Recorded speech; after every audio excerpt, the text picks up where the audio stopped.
మన ప్రభువును రక్షకుడునైన యేసుక్రీస్తు నామమున మీ అందరికీ శుభాభివందనములు. ఈ రోజుల్లో చాలామంది నిరుత్సాహంతోనూ అసంతృప్తితోనూ ఎంతోమంది జీవిస్తున్నారు. ఎందుకంటే మేము ఎంత ట్రై చేసినా, ఎంత కష్టపడినా మా జీవితంలో అద్భుతం అనేది జరగడం లేదు. ఎన్నో సంవత్సరాల నుంచి మేము దేవుని సన్నిధికి వెళ్తున్నాం. ఎన్నో సంవత్సరాల నుంచి మా తండ్రి నుంచి, నా నుంచి కూడా, మా తాత ముత్తాతల నుంచి కూడా మేమందరం క్రైస్తవులమే. దేవుని ఎంతగానో ఆరాధిస్తున్నాం. కానీ మా జీవితంలో ఎటువంటి అద్భుతం అనేది ఇంకా జరగలేదు, ఎటువంటి సక్సెస్ను మేము ఇంకా చూడలేదు అని ఎంతోమంది నేటి క్రైస్తవులు నిరుత్సాహంలోనూ అసంతృప్తితోనూ ఎంతోమంది జీవిస్తున్నారు. వారందరికీ నేను తెలియజేసేది ఏమిటంటే, దేవుడు ఖచ్చితంగా ఒకానొక సందర్భంలో మీ అందరిని కూడా ఆశీర్వదించి ఉన్నతమైన స్థితిలో నిలబెట్టే రోజు అనేది రాబోతుంది.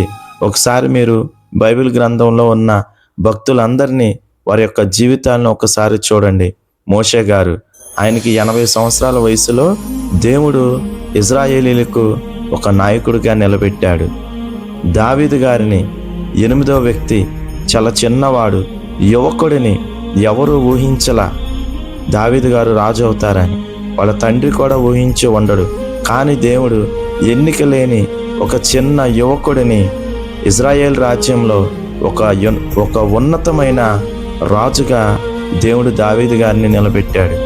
అదేవిధంగా యోసేపు గారిని, తన అన్నలు యోసేపు గారిని ఐగుప్తు దేశానికి ఒక దాసునిగా, పనివాడిగా అమ్మివేస్తే అక్కడ యోసేపు గారు ఒక జైలులో ఖైదీగా ఉన్నప్పటికీ దేవుడు యోసేపు గారిని విడిచిపెట్టడా. ఒకానొక సమయంలో ఆయన్ని ఐగుప్తు దేశానికి ప్రధానమంత్రిగా దేవుడు నిలబెట్టాడు. అదేవిధంగా మన పౌలు గారిని చూసుకుంటే, ఒకప్పుడు పౌలు గారు చాలా హింసకుడు, క్రూరుడు. ఎంతోమంది క్రైస్తవులను కోత కోచి చంపేసిన క్రూరుడు, దేవాలయాలను పడగొట్టిన హింసకుడు. అటువంటి పౌలు గారిని దేవుడు మార్చి అపోస్తలులందరిలో కూడా ఎక్కువగా సేవ చేసి పత్రికలు రాసిన ఒక భక్తుడిగా చరిత్రలో నిలిచిపోయాడు. ఖచ్చితంగా దేవుడు నీ రూపాన్ని చూడడు. నువ్వు హైట్గా ఉన్నావా, పొట్టుగా ఉన్నావా, లావుగా ఉన్నావా, సన్నగా ఉన్నావా, నీ స్థాయి ఏంటి, నీ స్టేటస్ ఏంటి, నీ రంగు ఏంటి, నీ వాక్చాతుర్యం ఏంటి, నీలో ఉన్న స్కిల్ ఏంటి అనేది ఎప్పుడు కూడా దేవుడు చూడడు. దేవుడు చూసేది ఏంటంటే నీ హృదయం. మనందరం కూడా మనుషుల యొక్క పై రూపాన్ని చూస్తాం, కానీ దేవుడు మాత్రం హృదయాలను పరిశీలించేవాడు. ఖచ్చితంగా దేవుడు హృదయాన్ని చూస్తాడు.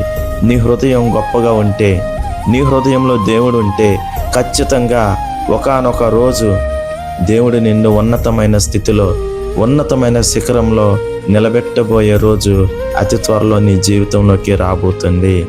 నేను ఎన్నో ఏళ్ల నుంచి దేవుని నమ్ముకున్నాను, దేవుని మీద ఆధారపడి జీవిస్తున్నాను, కానీ నా జీవితంలో ఎటువంటి అద్భుతం అనేది ఇంతవరకు జరగలేదని ఎంతమంది క్రైస్తవ భక్తులైతే బాధపడుతున్నారో, లేదా నిరుత్సాహంలో మునిగిపోయి ఉన్నారో, వాళ్ళందరికీ కూడా దేవుడు ఈరోజు తెలియజేసేది ఏంటంటే, ఖచ్చితంగా నీ హృదయం మంచిగా ఉంటే, నీ హృదయం పవిత్రంగా ఉంటే, నీ హృదయం దేవునికి దగ్గరగా ఉంటే ఖచ్చితంగా ఒకరోజు రాబోతుంది.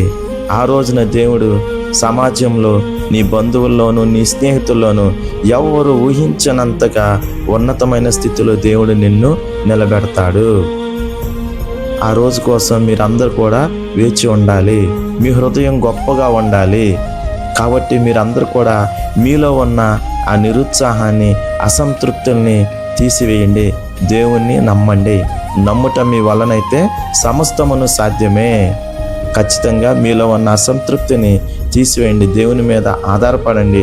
మీ హృదయం మంచిగా, గొప్పగా ఉంటే ఖచ్చితంగా రాబోతున్న రోజుల్లో, భవిష్యత్తులో ఒక మంచి ఉన్నతమైన స్థితిలోనూ, ఒక ఉన్నతమైన జనముగా మిమ్మల్ని దేవుడు ఆశీర్వదిస్తాడని చెప్పి మన ప్రభువును రక్షకుడునైన యేసుక్రీస్తు నామమున మీ అందరికీ ప్రేమతో తెలియజేస్తున్నాను. ఆమేన్.